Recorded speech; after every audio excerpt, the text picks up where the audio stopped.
Lockers, good morning, good morning. Mag-almusal tayo. Mag-isa lang ako ngayon kasi wala si Leng-Leng, pumasok siya sa school. Kaya maaga din ako nagising mga 5:30 kasi 5:30 sila umalis. So, pagising nila, hindi na ako nakatulog ulit at kaya mag-aalmusal na lang ako at ako nga lang mag-isa, no. So, ang ulam ko ay yung ulam namin kagabi. Meron kaming leftover na manok, fried chicken na nasunog. Medyo sunog. And then, meron akong, anong tawag nito? Ano mo tawag nito? Ayan, o. Daing. Ayan. And then, meron akong yung bagoong alamang. Tapos, meron akong suka para sa aming daing. Daing ba tawag yun? Tapos meron akong kape na walang asukal. And then, kanin, of course. Yan, hindi muna tayo mag low carb ngayon. Kasi nga, meron akong iniinom na gamot. So, let's eat. Wala pa rin almusal.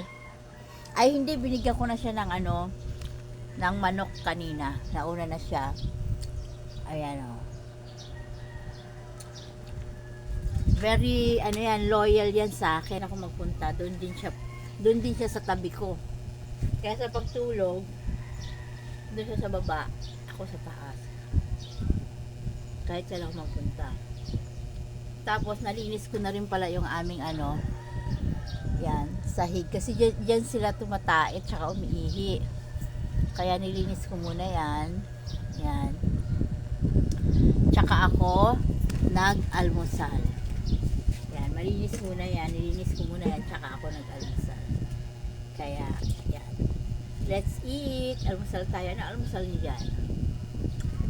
Shout out pala sa aking asawa, si Bruce Morrow, my husband. Yan, mamaya pa dadating sila Maleng, mga alas 12 ng tanghali ang kanilang uwi. Sarap talaga kumain kapag ka nakakamain. Kain ka na nakakamay lang.